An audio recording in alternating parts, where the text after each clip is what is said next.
All right, welcome everybody. Greetings from sunny South Texas. Easy Comic Reader here. Want to show you some of the books that I read for February of 2024. Sit back, let me show you what I read, all right? Here we go. Let's start off with The Green Hornet, number 3, Dynamite Comics. So, love The Green Hornet. Remember watching the old TV series, things like that, but I'm starting to kind of change my mind on some of these newer books, right? This one came out in 2020.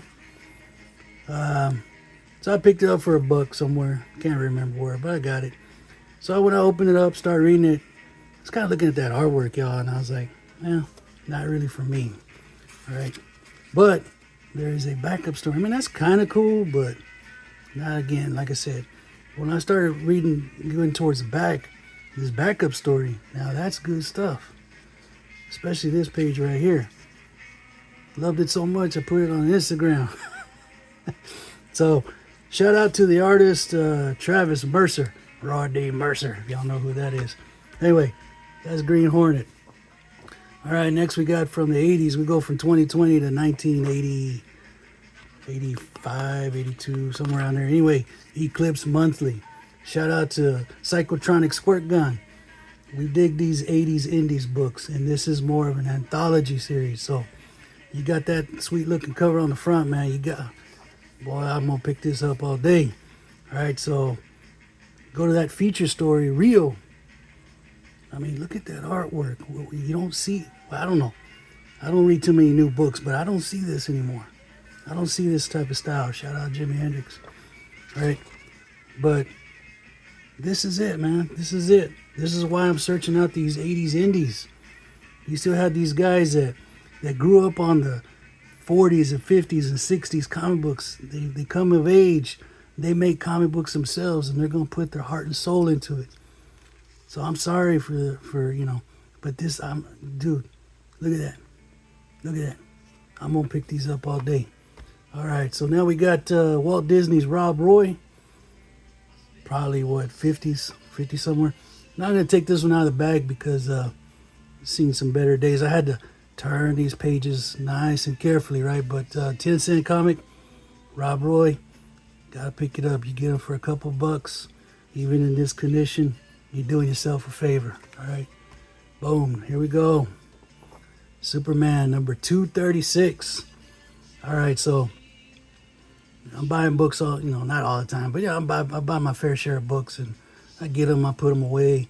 Once I read them, then I file them. But this is from what I like to call my Superman in Peril collection. What is that? Well, for a while, I was just buying Superman comics where he was in some sort of trouble, and this kind of fits the bill. This kind of fits the bill. But once I started reading these Superman comics, well, shoot, now I got a couple boxes full of Superman because I dig it. Because growing up, the books that we were getting were more like this stuff right here, but we'll show that in a minute. So we weren't really mainstream. Well, I wasn't really a mainstream reader. I was more westerns and horror comics, things like that, war stories. So of course, I say this, he's in trouble because look at him. Looks like the gates of hell are opening up. And this one's got a TMP stamp on it, 5p. I'm assuming that's 5 pence. If I'm wrong, y'all let me know. 15-cent cover. But I dug this one, y'all. When we start off here, Superman, Batman fighting crime like they do. And when they catch the robbers or whatever, Batman's like, I go get some dang sleep, man. I'm tired. And Superman's like, well, I guess I don't need sleep. I didn't know Superman didn't sleep. Never thought about it. So he goes to his Fortress of Solitude, got that big old key to open up the door. He puts on one of his inventions, and it sort of transports him into, I guess, hell or the thought of hell. And then fun ensues there. Look at all these demons in here. Oh, man, look at that. Again, who does the art on this one? We're looking at Denny O'Neil does the storytelling. Kurt Swan and Murphy Anderson. Right? Again, I'm new to some of the Superman lore, but I do know them the big boys right there. So, I really enjoyed this. You got to dig the ads too, right? Right there's Superman. He's got Jimmy Olsen, Lois Lane, Batman. That's not really them, right? It's just his imagination, but boom, busting out there. So yes, yes, yes, yes. So what started off is sort of like a, look at that. What started off is sort of like a, let me get these kooky collection going. Shoot, now I'm picking up Superman wherever I can. All right, so let's go back to what I do remember. Ghostly Tales, Charlton Comics. All right, guys. Growing up, a lot of the times we were getting comic books out of flea markets, garage sales, by the box, right? You know, just how much you want for that box of books. Pick them up. We weren't like looking for money collection. We just, this is what we dug, man. This is what we like to read. And I do remember Charlton Comics fondly, right? This one's out of 1978, right? Right in my prime time. So yeah, anthology stories, horror stories, Charlton Comics, man. Now a lot of people are looking for these. I wish I could say these were from my childhood collection. I don't have anything from my childhood collection, right? Just like a lot of sad stories you hear, Mama done threw them all away at one time. So backtracking, picking them up where I can. And I guess here recently people started finding out about these. Now you can't find these for $1.50 anymore. So I'm glad I got a lot of these a few years back, right? Here we go. Baron Werewolf's Haunted Library. Charlton Comics. 60-cent cover on this one. Again, this is what I grew up with. Right? What's a little kid doing? Look at, there's your Charlton Telltale right there. You got that serrated tear. It's not really torn. It's just the way it was printed. Sorry. It's the way it was printed, just like that. So, yeah. I mean, and we, as kids, we knew these weren't the quality of the best of the best. You know, we wanted our Spider-Man and things like that. But when you're just bopping around from garage sale to garage sale, you see comics, you grab them, right? I know y'all know what I'm talking about. But again, you got some good ads in here. You got good stories, things like that. All right, so that was that one. Then we got Ghostly Tales, number 120. Let me start sending those up. I love this cover. I love this cover. You got this guy is dressed up in a demon. He's going to a costume party. These orbs. I don't know. That makes the cover for me. All right, there's that story right there. You got Steve Ditko art. That's why it's good. All right, Steve Ditko art. And you could probably, I mean, this is probably a reprint from an earlier issue, probably in the 60s, but don't make none to me.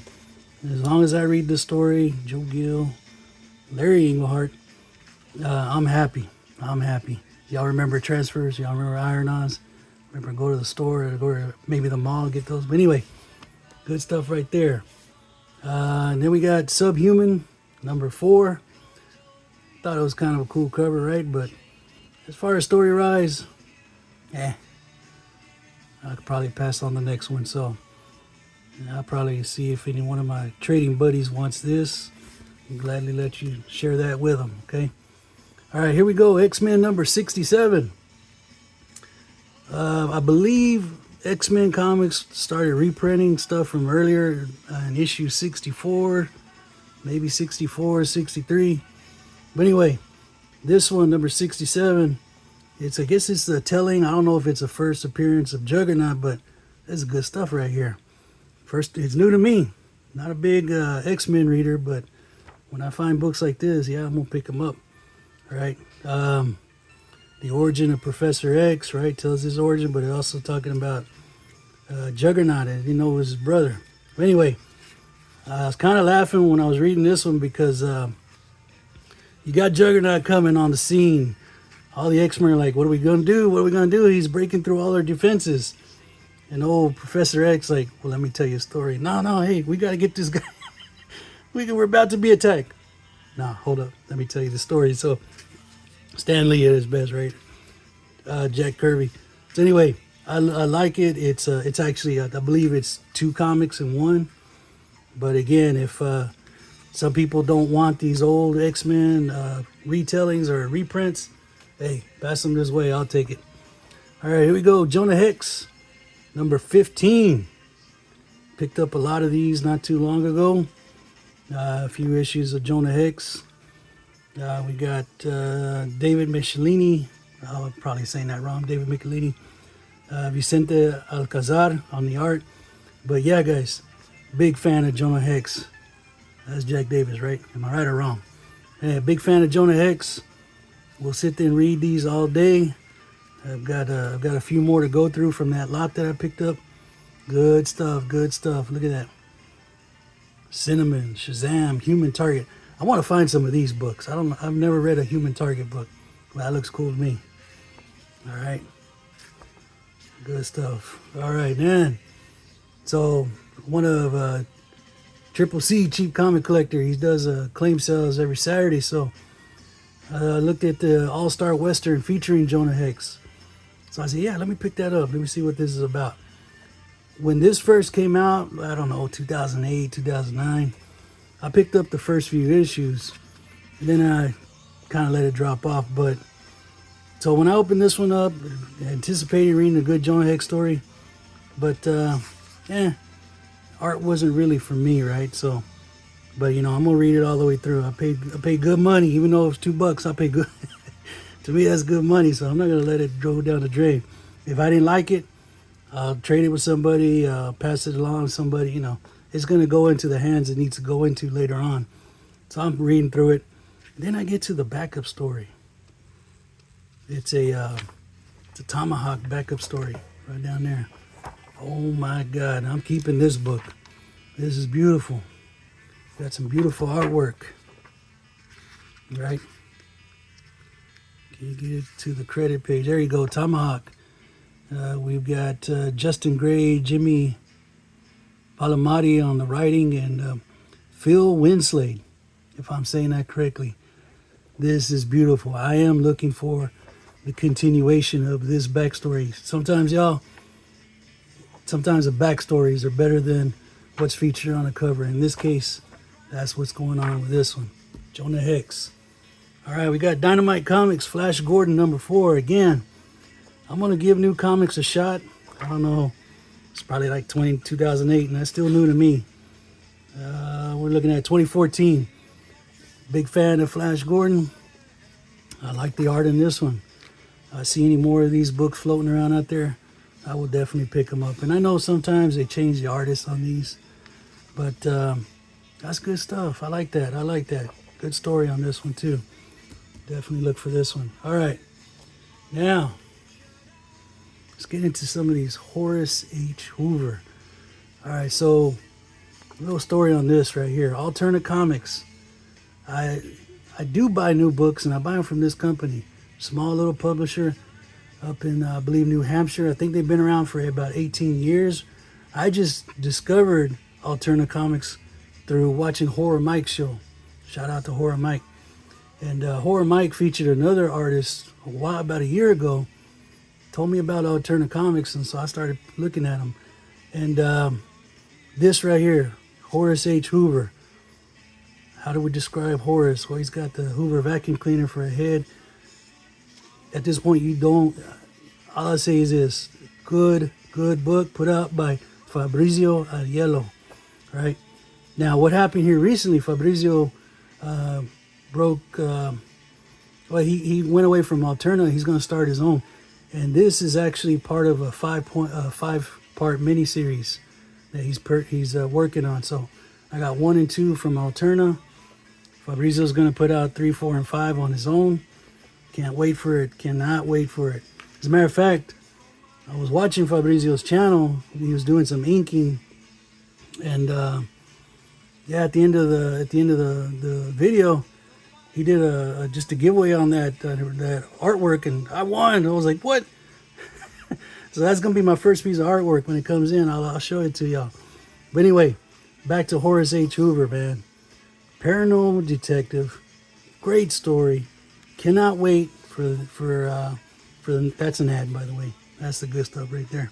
Cannot wait for the series to finally come out. Read it again.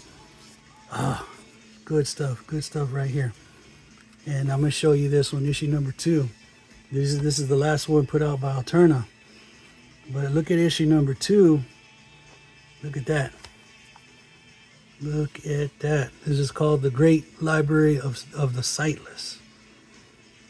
My God, I mean, what's going on today in comics, say what you will, but when you get people like this that put out some good work, you're going to pay attention. You're going to take a look at it. So thank you. Thank you, Alterna Comics. Thank you, Fabrizio, for putting out some good work. I'm going to be looking for that one. All right, so now, speaking again of Alterna, I'll present to you Wolf and Batsy.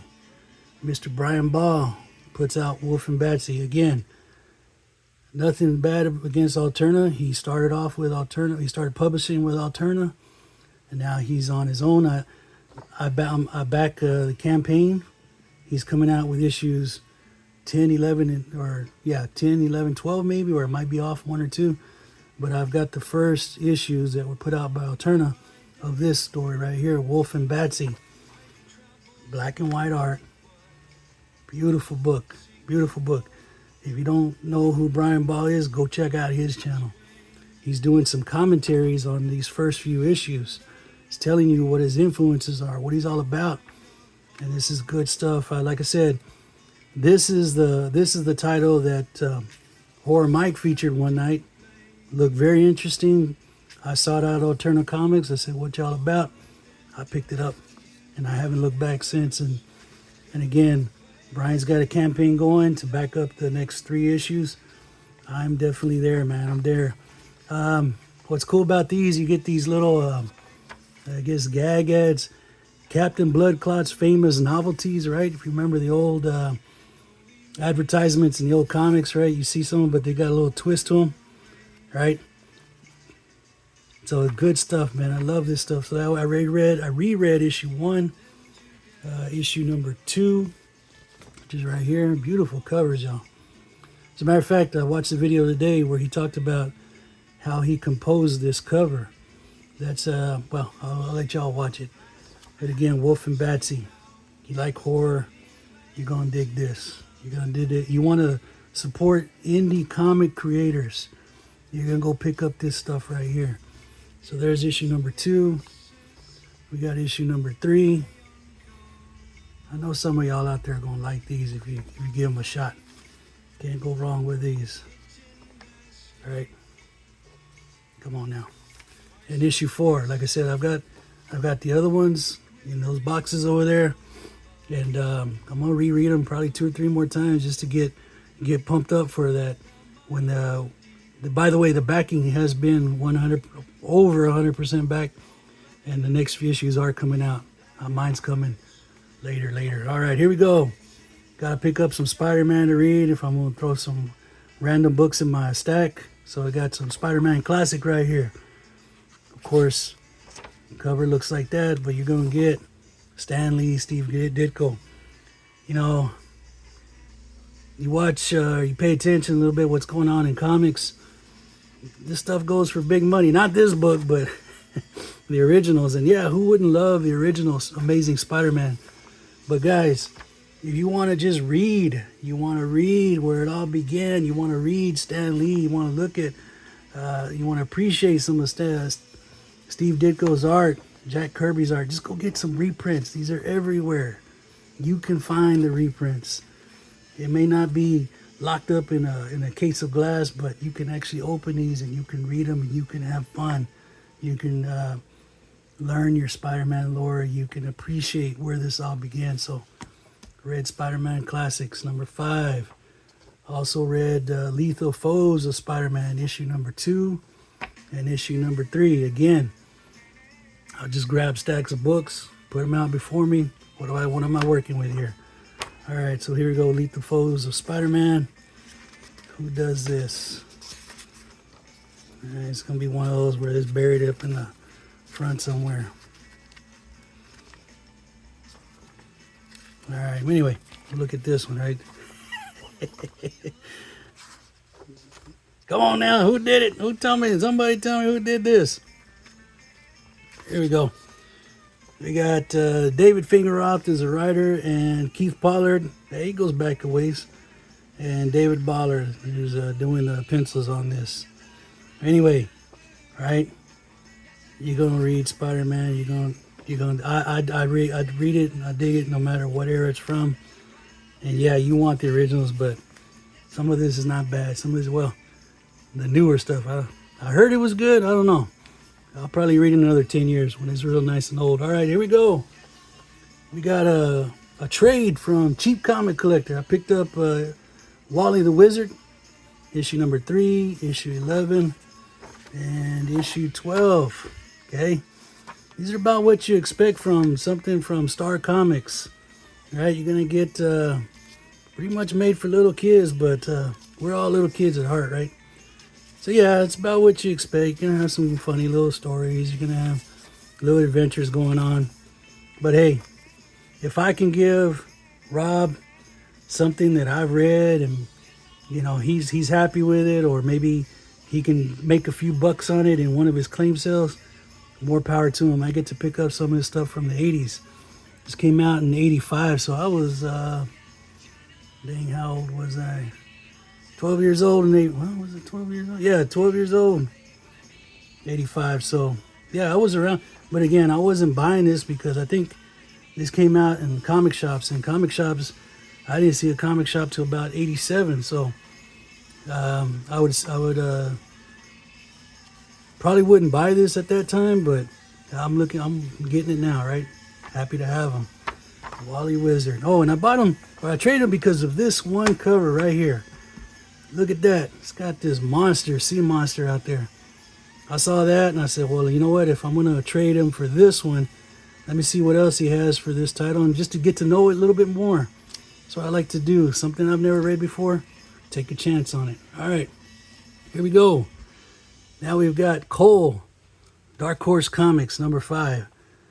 Again, growing up reading Conan, Marvel, Savage Sword of Conan. For a while, I had something, I don't know if I had something against anything that wasn't Marvel, but not anymore. Every time I see anything Conan, Robert E. Howard related, I'm getting it. I'm glad now I paid, 99 cents for that one. I don't know, somebody sold it to me with a sticker on it. I picked that up locally somewhere. That's a dang shame, right? But anyway, beautiful artwork in this. Good story. So yeah, when I start to poke around, look around some more, I'm going to definitely pick up anything from Dark Horse. Some of y'all already know that. I'm just a little late to the game. All right, here we go. Okay. Flaming Carrot. No idea who this was. This was on a claim sale, Cheap Comic Book Collector, every Saturday, right after Comic Book Memories. You want some books, $2 each, shipping included. Go check them out, y'all. I've been buying tons from them. And I bought this one because it's something new, right? It's from the 80s. And I said, well, Indie 80, I'm going to check it out. And, you know, most people would say, well, look, it's got Ninja Turtles. But it just says Turtles, right? But anyway, most people would probably be drawn to that. Or maybe they know who Flaming Carrot is. I picked up this book because of that picture right there. That looked cool to me. So I said, well, you know what? Let me try this out. I am so glad I did. If you watched one of the last month's haul, not haul, but what did I read video, I fell in love with Herbie, the Fat Fury. I like this too, man. This is some pretty interesting storytelling. For those of you that know who this character is, that read these books, please forgive me. But how would I describe this? It's funny, but they're not trying to be ha-ha funny, but it's just pure stupidity, but it's fun. I don't know. I cannot stress enough how much I am starting to look for Flaming Carrot comic books. I mean, this one had me like, what? You know, just laughing. And just like in Herbie, when I read the letters page, this is what sealed the deal for me. Right back here. It's called the Flaming Carrot Pop Quiz. All right. And I guess you took the quiz and you sent it back to them, see if you win a prize.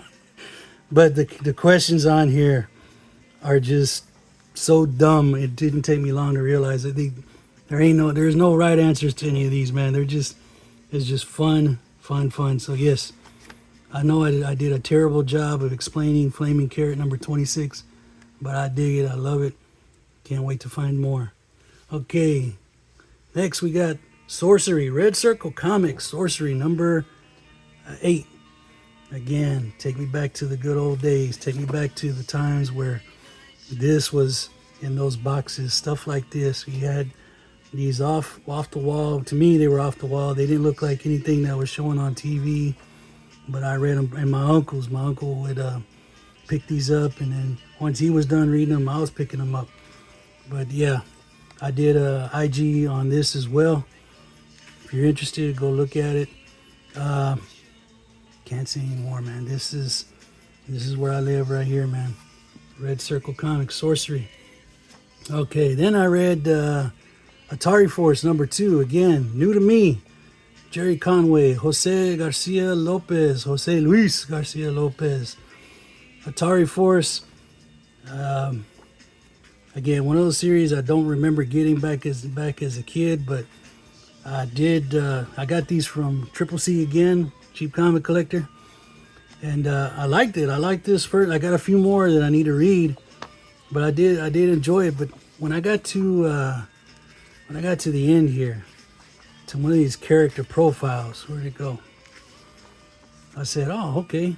That's that. I read it. Read the story, and this guy was in there, but I said, man, they kind of copied the Karate Kid on this one. But I did a little research, and this book came out before the Karate Kid. So what's that character's name? I forgot. Johnny, the arch nemesis to the Karate Kid. Anyway, that black headband. So I asked myself, who copied who on this one right here, right? This came out before Karate Kid. Then we get, man, y'all are going to probably yell at me. Johnny, can't remember his name right now. But anyway. So those are the comics that I read. Let me show you this one. All right, comparison. Maybe some of y'all know what this is. Probably all of y'all know what this is, but again, new to me. This is from the UK. This one, Battle Picture Library. I dig these. I got a stack of these for a pretty good price. Man, I read this first one and I'm hooked. Right, this one came out in 1967. War Comics, put out by Fleetway. How do I know that? Because I can flip to the back here. Fleetway Press, 1967. But when I went to look up who did this, I was curious. So they don't give any credits, right? They don't give any information on who wrote this or who drew it. And go to Grand Comics Database, and a lot of the issues that I have, it's all unknown. They don't credit anyone. And I was like, well, if it's not on Grand Comics Database, then I don't know where to look. So if anybody knows who some of these artists were, and then I did get some information. A lot of these were European artists, Italian artists, but I like this, man. This is one complete story. You got your splash page right there. And then it's pretty much told in 2 panels per page, right? I'm pretty sure these were, I guess, I don't know if that's 1 pence, what that really means. Maybe this wasn't even from the UK. Maybe this would come out somewhere else, but really like this, I want more. Like I said, I got about a stack full of these. And this went on till up until the 90s, so happy to get that one, all right? And then finally, as far as comics read this month, I reread Alan Moore's Swamp Thing, starting with issue Stephen Bissett, pencils, John Tolton, Dan Day, Rick Vitek also contributed to this. But starting with issue 20, and then went up to issue 27, I believe. But yeah, starting to get more into Swamp Thing. I want to finish this run by Alan Moore, because I was watching just a little backstory on this stuff, and it is good. It is good. This is the second time I read it, so I'm ready for book 2. If I find it at a good price, I'm definitely picking it up. And then finally, for the month, sacrifice some comic reading for some paperback reading. This is Edgar Rice Burroughs' I Am a Barbarian. So When I picked this off the shelf, I said, oh, cool, I'm going to read some barbarian stories. But it wasn't quite a barbarian story. This is a story of this guy who they were invaded, conquered by the Romans. He was picked up as a child, probably like 19 years old. And it's actually the story of Caligula. And when Caligula was a little boy, they used to call him Little Boots. And he sees this kid being taken. Caligula is around I guess he's around all these adults in the Roman army. He said that I want this one as my slave. I like him for whatever reason. And they grew up together. So it's telling you that story. So I like this one. Of course, you can't go wrong with Edgar Rice Burroughs. I know I got this for super cheap because look at that. But that's what you do with these paperbacks, y'all. Y'all find them super cheap. They look pretty, the covers, but got some good stories on the inside. So there you go. Yeah, that's it, man. I appreciate y'all hanging out with me for a little bit. Thank you for watching me kind of flip through these, relive some of them. Kind of a slow month this month.